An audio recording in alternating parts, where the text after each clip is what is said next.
10.7 Madam Rides the Bus. Vallikannan. Part 1. There was a girl named Valli who was called Valli for short. She was 8 years old and very curious about things. Her favorite pastime was standing in the front doorway of her house, watching what was happening in the street outside. There were no playmates of her own age on her street, and this was about all she had to do. But for Valli, standing at the front door was every bit as enjoyable as any of the elaborate games other children played. Watching the street gave her many new unusual experiences. The most fascinating thing of all was the bus that traveled between her village and the nearest town. It passed through her street each hour, once going to the town and once coming back. The sight of the bus, filled each time with a new set of passengers, was a source of unending joy for Valli. Day after day she watched the bus, and gradually a tiny wish crept into her head and grew there. She wanted to ride on that bus, even if just once. This wish became stronger and stronger, until it was an overwhelming desire. Valli would stare wistfully at the people who got on or off the bus when it stopped at the street corner. Their faces would kindle in her longings, dreams, and hopes. If one of her friends happened to ride the bus and tried to describe the sights of the town to her, Valli would be too jealous to listen and would shout, in English, "Proud! Proud!" Neither she nor her friends really understood the meaning of the word, but they used it often as a slang expression of disapproval. Over many days and months Valli listened carefully to conversations between her neighbors and people who regularly used the bus, and she also asked a few discreet questions here and there. This way she picked up various small details about the bus journey. The town was 6 miles from her village.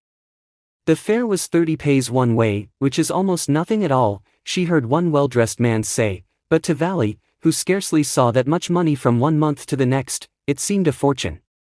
The trip to the town took 45 minutes. On reaching town, if she stayed in her seat and paid another 30 paise, she could return home on the same bus. This meant that she could take the 1 o'clock afternoon bus, reach the town at 1:45, and be back home by about 2:45. On and on went her thoughts as she calculated and recalculated, planned and replanned. Part 2. Well, one fine spring day the afternoon bus was just on the point of leaving the village and turning into the main highway when a small voice was heard shouting, "Stop the bus! Stop the bus!" And a tiny hand was raised commandingly.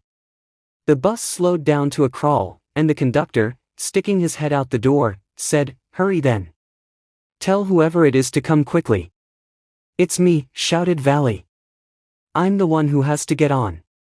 By now the bus had come to a stop, and the conductor said, "Oh, really? You don't say so." "Yes, I simply have to go to town," said Valli, still standing outside the bus, "and here's my money." She showed him some coins. Okay, but first you must get on the bus," said the conductor, and he stretched out a hand to help her up. "Never mind," she said, "I can get on by myself. You don't have to help me." The conductor was a jolly sort. Fond of joking. "Oh, please don't be angry with me, my fine madam," he said. "Here, have a seat right up there in front. Everybody move aside please, make way for madam." It was the slack time of day, and there were only 6 or 7 passengers on the bus. They were all looking at Valli and laughing with the conductor. Valli was overcome with shyness. Avoiding everyone's eyes, she walked quickly to an empty seat and sat down. "May we start now, madam?" the conductor asked, smiling. Then he blew his whistle twice, and the bus moved forward with a roar. It was a new bus, its outside painted a gleaming white with some green stripes along the sides. Inside, the overhead bars shone like silver. Directly in front of Valli, above the windshield, there was a beautiful clock. The seats were soft and luxurious. Valli devoured everything with her eyes. But when she started to look outside, she found her view cut off by a canvas blind that covered the lower part of her window. So she stood up on the seat and peered over the blind. The bus was now going along the bank of a canal. The road was very narrow. On one side there was the canal and, beyond it, palm trees, grassland, distant mountains, and the blue, blue sky. On the other side was a deep ditch and then acres and acres of green fields as the eye could see, green, green, green, as far. Oh, it was all so wonderful. Suddenly she was startled by a voice. "Listen, child," said the voice, "you shouldn't stand like that. Sit down." Sitting down, she looked to see who had spoken. It was an elderly man who had honestly been concerned for her, but she was annoyed by his attention. "There's nobody here who's a child," she said haughtily. "I've paid my 30 pays like everyone else." The conductor chimed in. "Oh, sir, but this is a very grown-up madam. Do you think a mere girl could pay her own fare and travel to the city all alone?" Valli shot an angry glance at the conductor and said, "I am not a madam. Please remember that. And you've not yet given me my ticket." "I'll remember," the conductor said, mimicking her tone. Everyone laughed, and gradually Valli too joined in the laughter. The conductor punched a ticket and handed it to her. "Just sit back and make yourself comfortable." "Why should you stand when you've paid for a seat?" "Because I want to," she answered, standing up again. "But if you stand on the seat, you may fall and hurt yourself when the bus makes a sharp turn or hits a bump. That's why we want you to sit down, child." "I'm not a child, I tell you," she said irritably. "I'm 8 years old." Of course, of course. How stupid of me. 8 years, my." The bus stopped, some new passengers got on, and the conductor got busy for a time. Afraid of losing her seat, Valli finally sat down. An elderly woman came and sat beside her. "Are you all alone, dear?" she asked Valli as the bus started again. Valli found the woman absolutely repulsive, such big holes she had in her earlobes, and such ugly earrings in them. And she could smell the betel nut the woman was chewing and see the betel juice that was threatening to spill over her lips at any moment. Ugh! Who could be sociable with such a person? "Yes, I'm traveling alone," she answered curtly. "And I've got a ticket too." "Yes, she's on her way to town," said the conductor. "With a 30 paise ticket." "Oh. Why don't you mind your own business," said Valli. But she laughed all the same, and the conductor laughed too. But the old woman went on with her drivel. "Is it proper for such a young person to travel alone? Do you know exactly where you're going in town? What's the street? What's the house number? You needn't bother about me. I can take care of myself," Valli said, turning her face towards the window and staring out. Part 3. Her first journey. What careful, painstaking, elaborate plans she had had to make for it. She had thriftily saved whatever stray coins came her way, resisting every temptation to buy peppermints, toys, balloons, and the like, and finally she had saved a total of 60 paise. How difficult it had been, particularly that day at the village fair, but she had resolutely stifled a strong desire to ride the merry-go-round, even though she had the money. After she had enough money saved, her next problem was how to slip out of the house without her mother's knowledge. But she managed this without too much difficulty. Every day after lunch her mother would nap from about 1 to 4 or so. Valli always used these hours for her excursions, as she stood looking from the doorway of her house or sometimes even ventured out into the village. Today, these same hours could be used for her first excursion outside the village. The bus rolled on, now cutting across a bare landscape, now rushing through a tiny hamlet or past an odd wayside shop. Sometimes the bus seemed on the point of gobbling up another vehicle that was coming towards them or a pedestrian crossing the road. But lo! Somehow it passed on smoothly, leaving all obstacles safely behind. Trees came running towards them but then stopped as the bus reached them and simply stood there helpless for a moment by the side of the road before rushing away in the other direction. Suddenly Valli clapped her hands with glee. A young cow, tail high in the air, was running very fast, right in the middle of the road, right in front of the bus. The bus slowed to a crawl, and the driver sounded his horn loudly again and again. But the more he honked, the more frightened the animal became and the faster it galloped, always right in front of the bus. Somehow this was very funny to Valli. She laughed and laughed until there were tears in her. "Hey, lady, haven't you laughed enough?" called the conductor. "Better save some for tomorrow." At last the cow moved off the road. And soon the bus came to a railroad crossing. A speck of a train could be seen in the distance, growing bigger and bigger as it drew near. Then it rushed past the crossing gate with a tremendous roar and rattle, shaking the bus.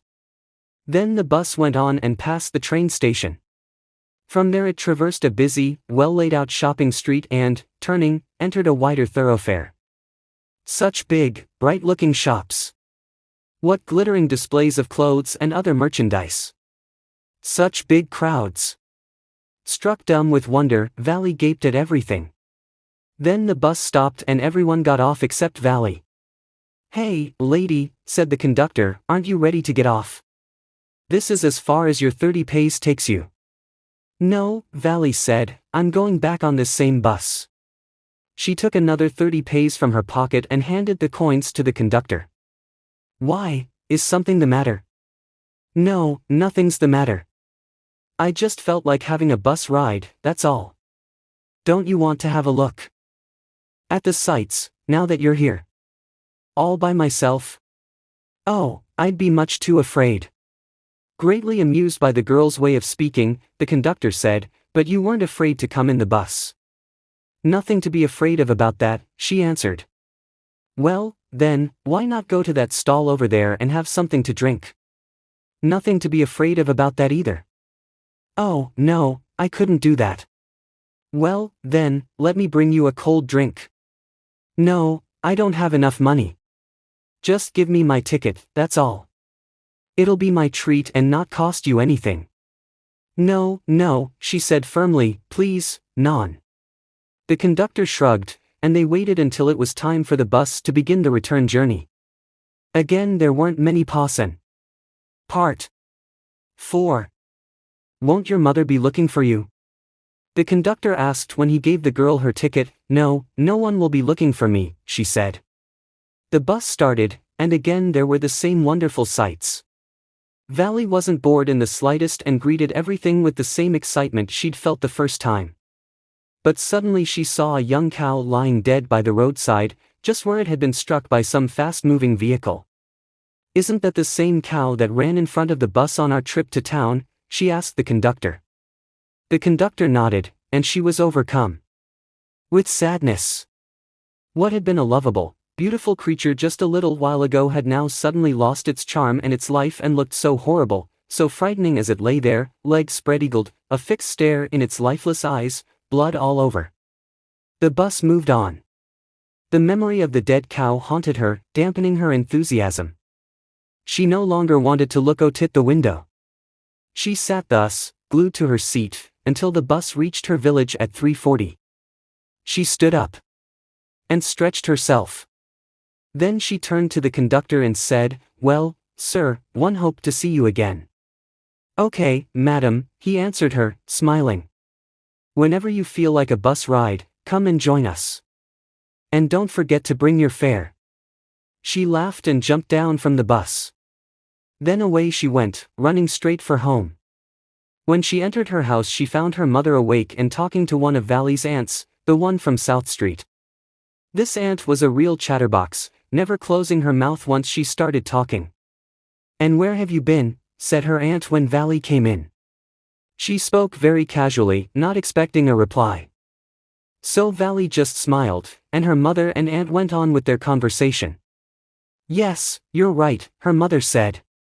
"So many things in our midst and in the world outside. How can we possibly know about everything? And even when we do know about something, we often can't understand it completely, can we?" "Oh, yes," breathed Valli. "What?" asked her mother. "What's that you say?" "Oh," said Valli, "I was just agreeing with what you said about things happening without our knowledge. Just a chit of a girl, she is," said her aunt, "and yet look how she pokes her nose into our conversation, just as though she were a grown lady." Valli smiled to herself.